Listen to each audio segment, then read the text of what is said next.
Testing. Testing.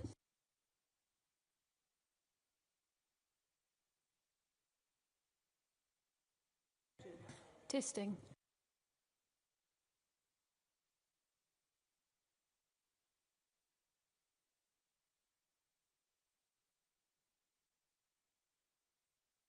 Test.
Ladies and gentlemen, the press conference will begin shortly. Thank you.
Good afternoon, ladies and gentlemen. Good to see you again. It's been a long time since Paris.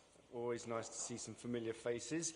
I am joined, as you can see, by the President of the IOC, Thomas Bach, by Christophe Duby, Executive Director for the Games, and by Kit McConnell, the Sports Director. Normal rules apply. The President, by the way, will make a short introduction. We do have some questions online that we may or may not go to as well, but obviously we'll start in the room. But first, let me ask the President to say a few words. President. Good. Thank you very much, and welcome there to all of you, and thank you for your interest in this IOC Executive Board meeting and following IOC session.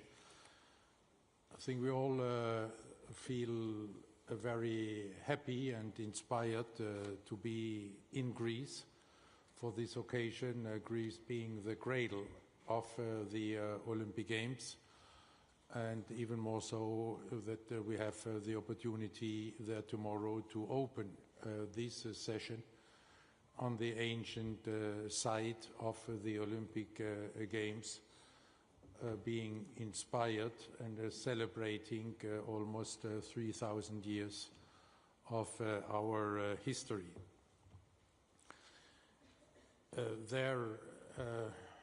I need to mention a quote of Coubertin again, because he has a quote for almost everything. You know, we'll have this look into the past, into the history tomorrow, and then the next day or the next days, we will look into the future, in particular with the election of a new president. And Coubertin said once, you know, the Olympic Games are always a pilgrimage to the past and an act of faith in the future.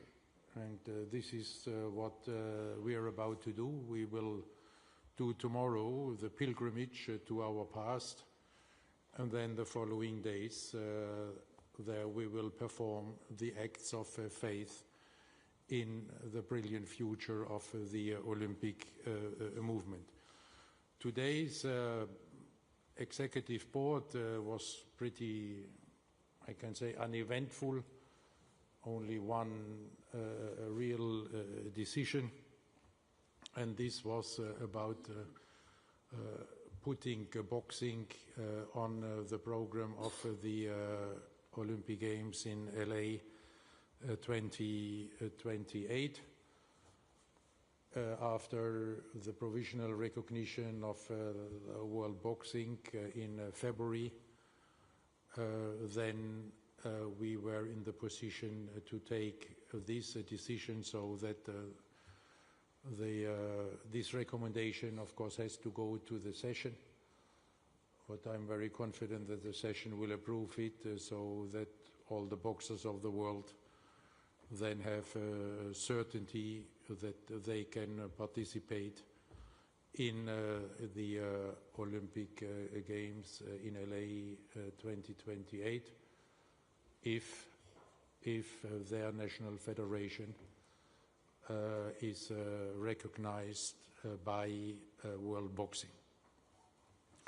We also welcomed the president of the organizing committee of the Winter Olympic Games French Alps 2030, there Edgar Gros-Piron, who is bringing all his credibility and his experience in this way, following in the footsteps of Tony Estanguet for Paris as an Olympic champion and Olympic medalist, and a long time involvement in the Olympic movement to this task, and we are sure he will, following again the footsteps of Tony Estanguet, there be a great partner for the IOC, and together we can then deliver brilliant Olympic Winter Games in the French Alps. Concerning Olympic Winter Games, we also heard a very precise and very encouraging and promising report about Milano Cortina 2026, in particular with regard to the very successful test events, which were highly appreciated by the participating athletes and also by the respective international federations.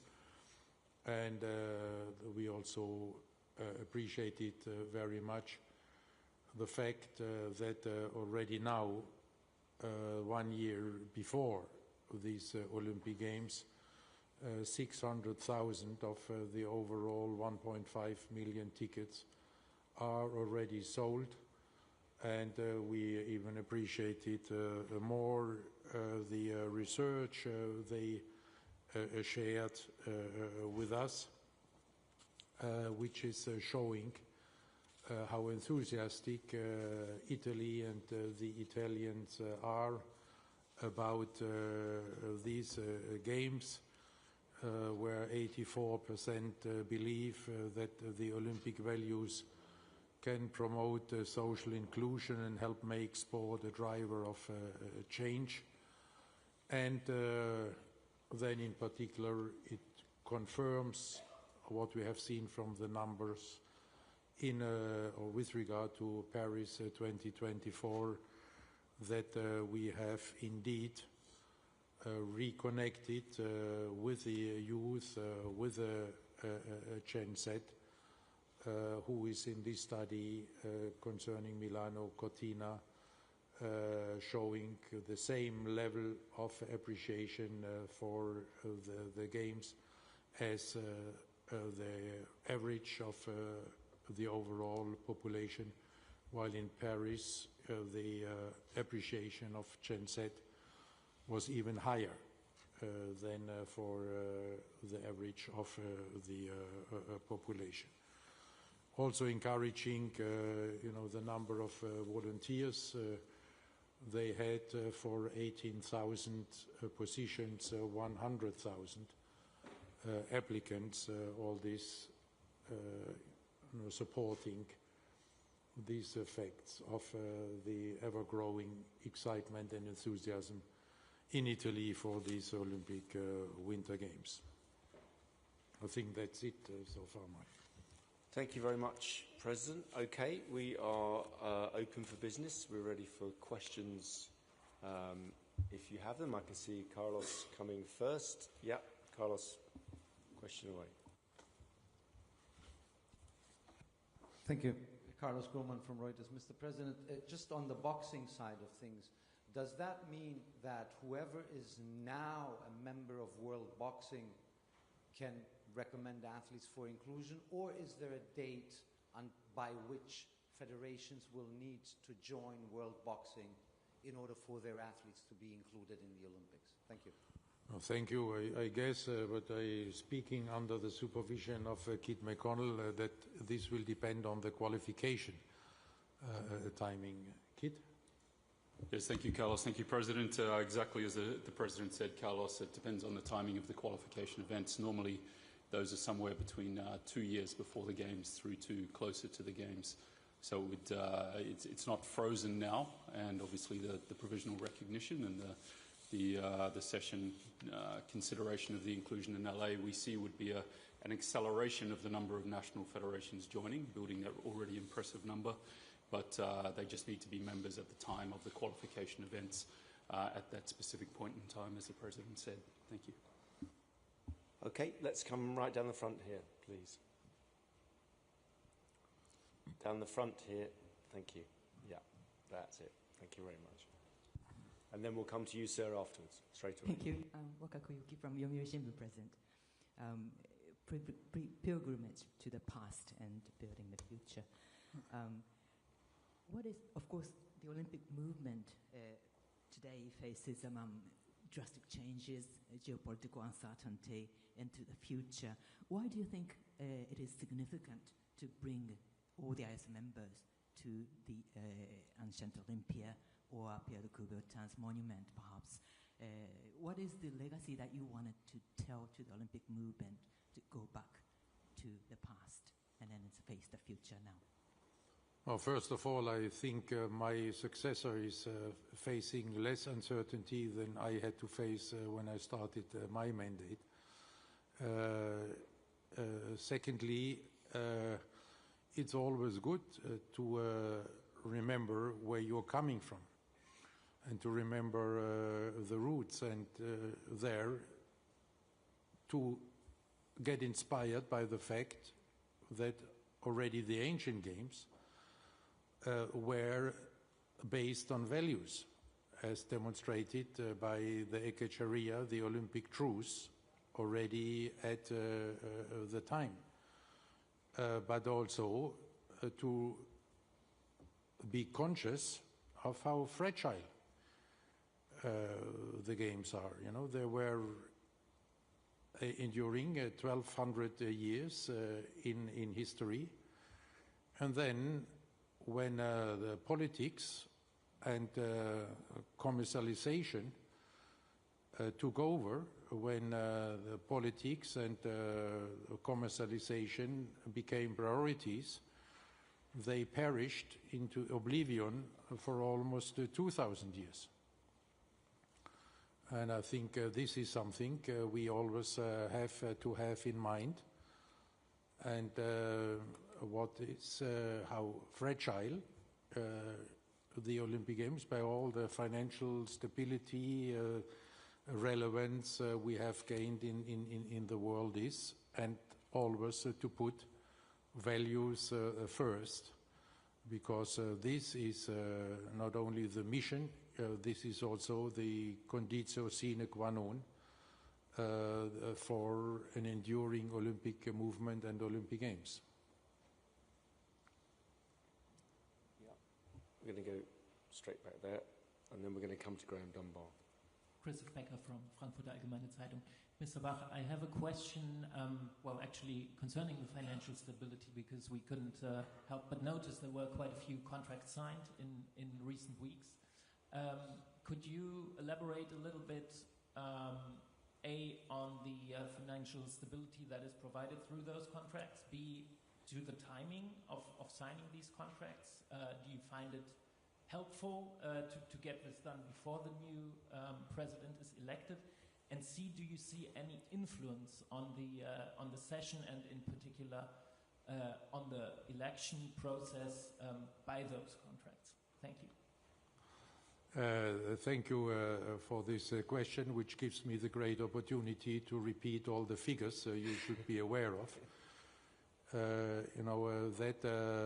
During my presidency, we have achieved a 60% growth in the commercial revenues there, and that already now at the beginning of this Olympiad, we have secured $7.5 billion US dollars after finalizing the last Olympiad just a couple of weeks ago, with an overall commercial revenue of $7.7 million dollars, and still having a number of media rights and open, and a number of other interesting opportunities in the pipeline. So we can already now say also in the next Olympiad there will be a growth in the revenues, and it will not stop in 2028 because for the period after we have already secured I think it's 6.9 or 6.7 billion dollars, and even for the period after for 2032 to 2036 we have secured already $4 billion US dollars. I think that's numbers which speak for themselves. If you, in particular, if you look at the overall environment, and if I look at my colleagues in other international organizations who have there to face significant decline, with the exception of maybe FIFA, but if you look at all the UN organizations and other NGOs like the IOC, I don't think that anybody can demonstrate such a financial stability, and this contract with Comcast NBC is the result of a negotiation which is going on for I think almost a year, if not more than a year, and where the executive board has always been informed about the process and the progress in these negotiations, and has encouraged us to follow this up, because we could, with this, not only ensure their financial stability, we could also ensure that in the United States that the audience in the United States can fully benefit from the experience of Comcast NBC. This is why these negotiations all the time, and then also the signature of the agreement was very much supported by the United States Olympic and Paralympic Committee.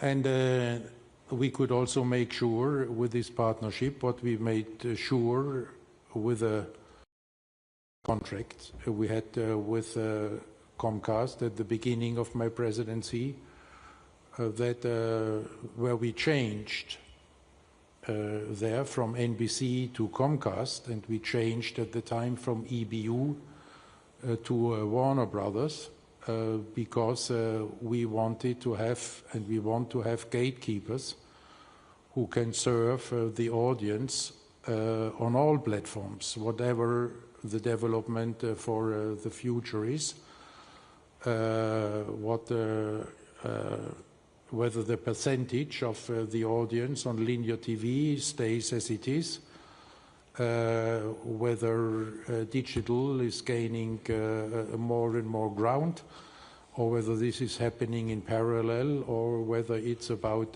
streaming, where Comcast, NBC is also they're in the position to provide through Peacock the US audience with fascinating images from the games. Okay, we're going to go to Graham here first.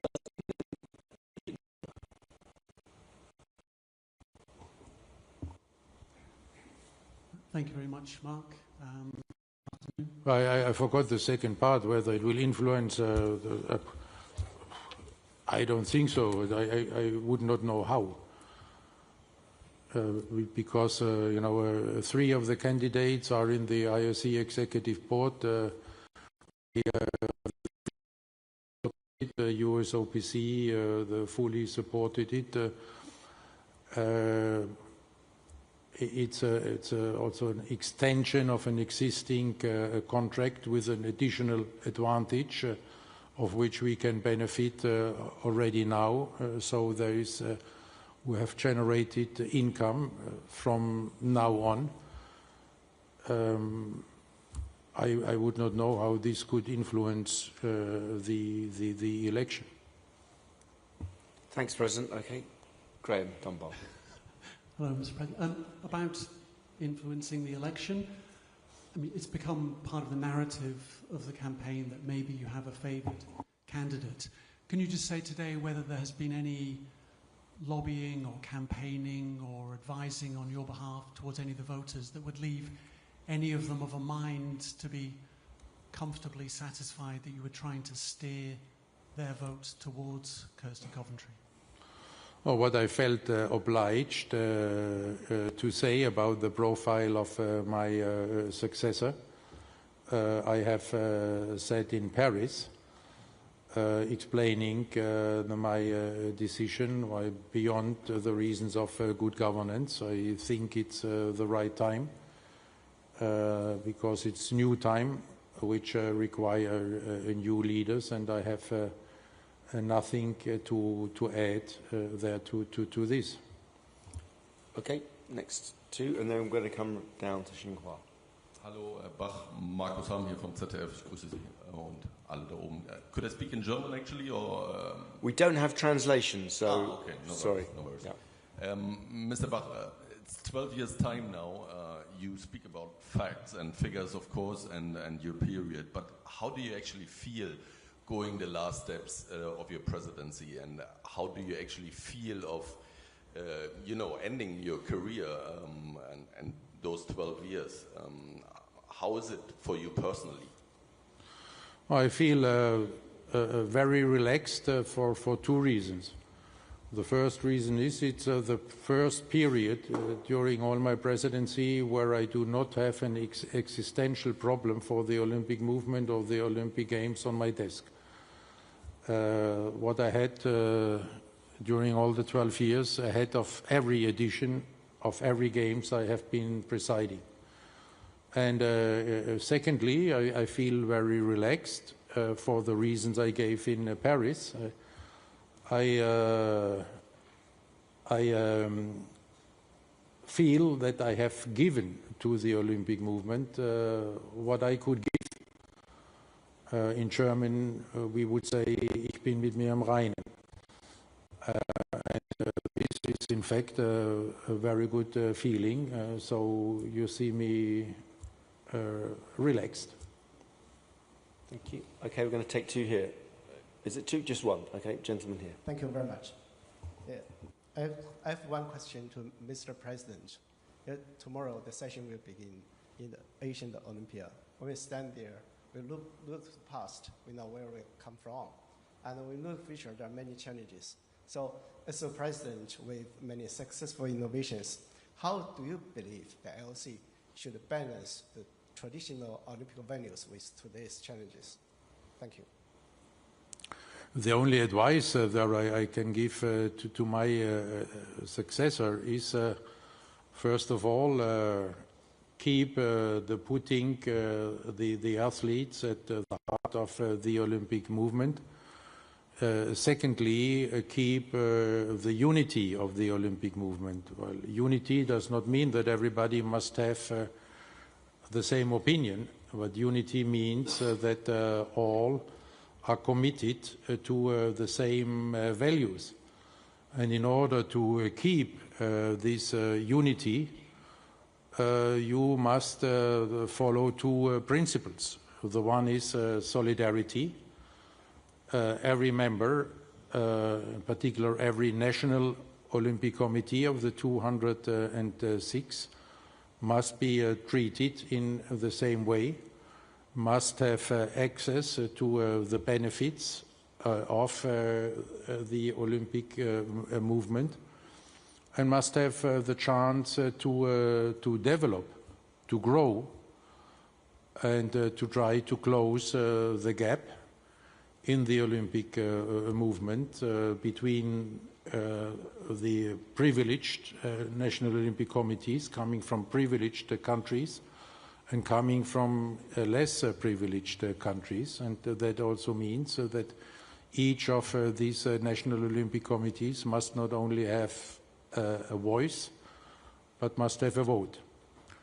And the second principle is the political neutrality, because if in this, in particular in this situation we are living in, there geopolitically, where a new world order is in the making, you may see attempts from one or the other of these emerging blocks, one or the other of these major players in this new multipolar world, may try to pull the Olympic movement on their side, given the relevance we have reached there now in the meantime.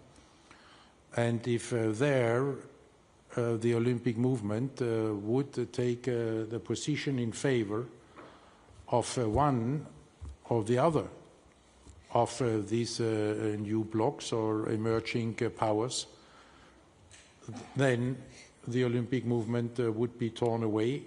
Then it would not be a global movement anymore. Then it would just be another instrument, another tool for politics to divide this world even more.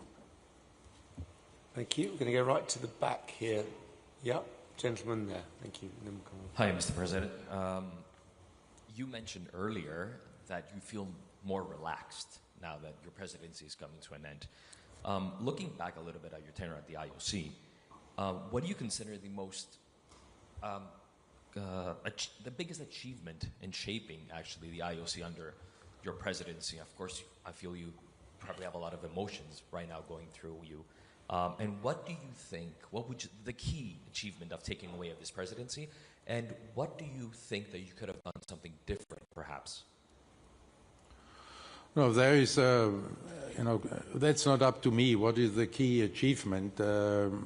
We will try in the session to look back, at the achievements, and there it's very by highlighting the results of the different Olympic agendas, and there I think it's extremely difficult to put one out because these agendas, whether it's the Olympic Agenda 2020, whether it's the +5, whether it's the Olympic Artificial Intelligence Agenda, they're all jigsaw puzzles.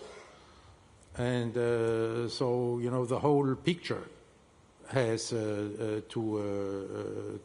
fit. If you can put a focus on gender equality, if you're not looking at the new sports to be attractive for the young generation, you will be disconnected, and therefore very difficult to figure one out. And then, you know, what was more difficult to organize in the interest and for the sake of the athletes, the Olympic Games in Tokyo during a pandemic, or managing to get the athletes from all the 206 NOCs to Paris without any boycott. I don't know. Is the summary of the question. I can only ask you then maybe to follow the presentation of Olympic agenda, and then you can choose one, and I will agree then with your choice. Thank you. Yeah, I think there's a gentleman down here who wanted a question.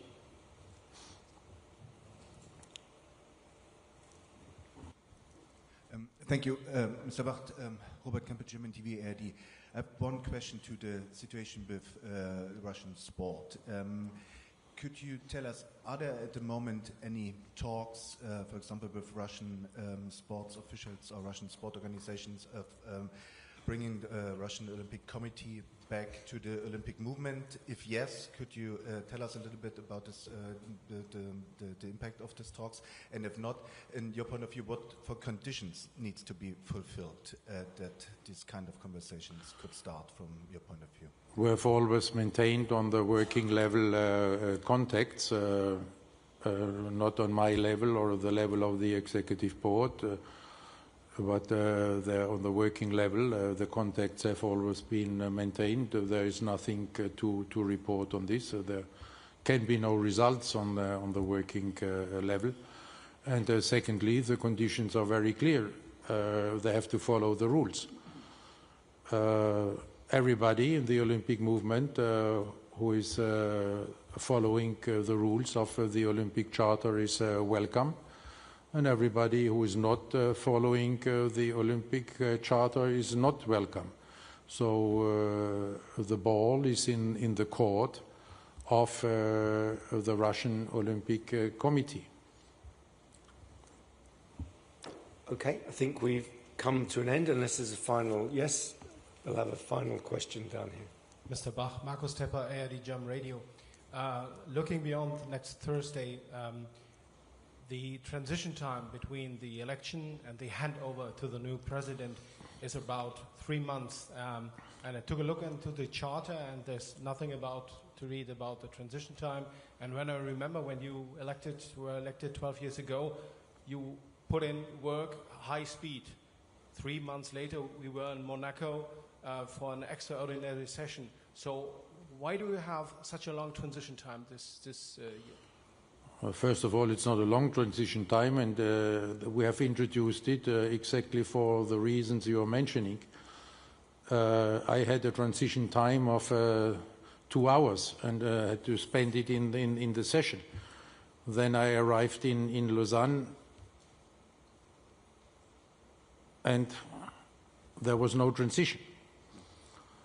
And this was a situation I did not appreciate, and therefore I made the proposal to the executive board to have this transition time as an offer to then the president-elect to come to Paris to be made familiar with the management, with the people, of which I knew the top, but not the rest, to become familiar with working mechanisms, to become familiar with the many institutions and organizations that we are working with, not to to have then the new president having to go there and say, you know, I'm the new one, and what happened in the past, and what can we do? But there, again, if the successor wants to introduce them and to hand over in a way you have it in many governments. You have it in business. You know, where for CEOs you have a transition period, you have transition periods for the presidents of a country. So it's not something we invented out of the blue. It's a service for the president-elect. Thank you very much. I suspect we'll be seeing an awful lot of each other over the next few days. Thank you very much, President, and thank you very much to Christoph and Kit for their contributions. Thank you.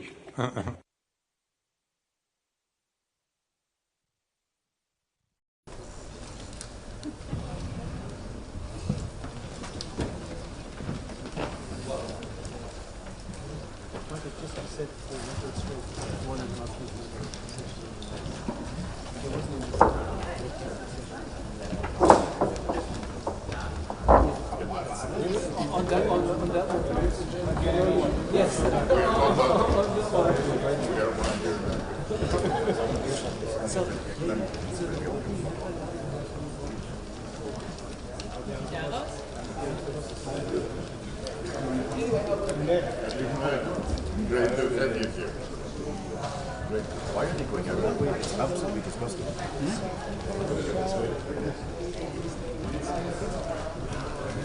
Where about it?